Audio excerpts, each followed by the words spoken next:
एक बूढ़े भिखारी की अनोखी कहानी। हर दिन एक भिखारी दरवाजे के पास आकर भीख मांगता था और घर का मालिक हमेशा घर के बाहर आते ही उसे देखकर वहां फिर जाया करता। कई बार उसके लिए गालियां भी बकता। वो कहता, तू जिंदा ही क्यों है? पूरी जिंदगी ऐसे ही भीख मांगेगा क्या?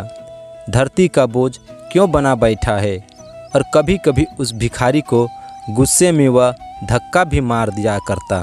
इतना कुछ हो जाने के बाद भिखारी के मुंह से सिर्फ यही निकलता कि भगवान तुम्हारे पापों को माफ़ करे। एक बार सेठ को धंधे में बड़ा नुकसान होने की खबर मिली। सेठ बहुत परेशान था कि तभी उसके दरवाजे पर वही भिखारी आया।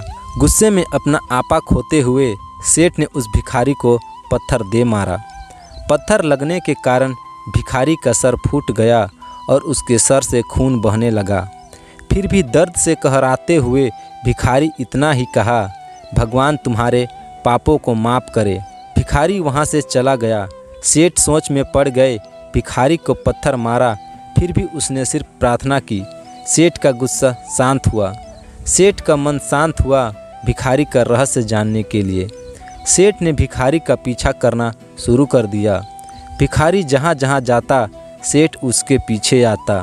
सेठ ने देखा कि कोई उसको खाना देता और कोई उसको मारता, कोई अपमानित करता तो कोई गाली देता। लोग भिखारी के साथ चाहे जैसा व्यवहार करते, लेकिन भिखारी सबके लिए एक ही प्रार्थना करता, भगवान तुम्हारे पाप माफ़ करे। अब रात होने को आई थी। भिखारी अपने घर जाने के लिए लौटा तो अपने घर पहुंच गया, लेकिन सेठ अब भी उसका पीछा कर रहा था। एक पुरानी टूटी हुई खटिया पर एक बूढ़ी औरत लेटी हुई थी। काफ़ी कमज़ोर और बीमार लग रही थी। वह भिखारी की पत्नी थी। अपने पति को वापस आता देख वह खाट से उठ खड़ी हुई। पत्नी ने अपने पति के भीख वाले कटोरे में देखा, उसमें सिर्फ आधी बासी रोटी थी। उसे देखकर वह बोली, आज बस इतना ही मिला? और हाँ, आपके सिर से खून निकल रहा है, ये चोट कैसे लगी? बूढ़ा भिखारी बोला, आज बस इतना ही मिला। किसी ने कुछ दिया ही नहीं, सब ने गालियाँ दी और एक ने पत्थर भी फेंका, इसलिए मेरा सर फट गया। एक गहरी ठंडी सांस लेकर बूढ़ा भिखारी फिर से बोला, यह मेरे ही पापों का फल है। तुम्हें याद है कुछ सालों पहले हम कितने अमीर थे? क्या कुछ नहीं था हमारे पास? हमारे पास हर चीज़ ज़रूरत से ज़्यादा थी, लेकिन हमने कभी दान नहीं किया। और उससे भी बुरा हमने उस अंधे भिखारी के साथ किया जो हमारे द्वार पर भीख मांगने आया करता था। बूढ़ी पत्नी की आंखों में आंसू आ गए। वह बोले, हाँ, हम उस बेचारे अंधे के साथ बहुत बुरा करते थे। उसका अपमान करते थे। उसे खाने के लिए रोटी की जगह कागज़ दिया करते। उसका मजाक उड़ाया करते और कभी कभी मारा भी करते। मैंने कभी उसको रास्ता नहीं दिखाए।